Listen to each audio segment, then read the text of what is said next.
Notre vie est un livre qui s'écrit tout seul. Nous en sommes des personnages de romans qui ne comprennent pas toujours bien ce que veut dire l'auteur. Telle est la parole de Gillian Green.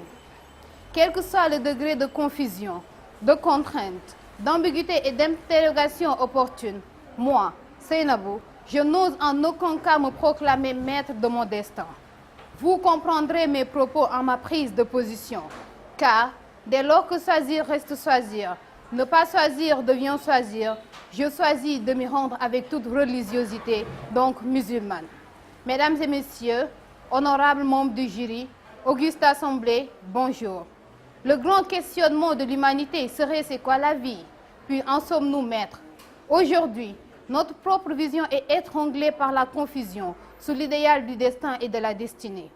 Deux mots, souvent utilisés l'un pour l'autre et pourtant bien différents. Le destin, une puissance supérieure qui semble régler d'une manière fatale les événements de la vie humaine, correspond à la stabilité, ne peut être changé, résulte de l'action d'une puissance, je l'ai tantôt dit, ou du moins d'une réalité indépendante de la volonté humaine. Quant à la destinée, elle est cette chose en mouvement que nous-mêmes nous pouvons changer. Donc pas maître de notre destin, mais libre de notre destinée. Mesdames et messieurs, notre préoccupation serait de tenir les rênes de notre vie, paraître à nos fins, évoluer, penser selon les besoins, suivre notre cycle d'orientation, mais ne pas envisager être maître de notre destin.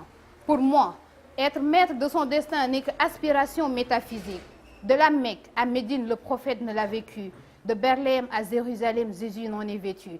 Et nous, minimes que nous sommes, aspirons l'espoir d'y parvenir, c'est insensé, c'est à coucher d'or. Messieurs, dames, réaliser que notre destin est entre nos mains n'est que l'explication d'un sentiment d'abandon. Même étant seul, le poids terrible de la liberté nous rend dignes en quelque sorte. Une liberté qui pourtant n'est pas notre choix, mais notre humanité, notre condamnation sous le sens de l'existentialisme.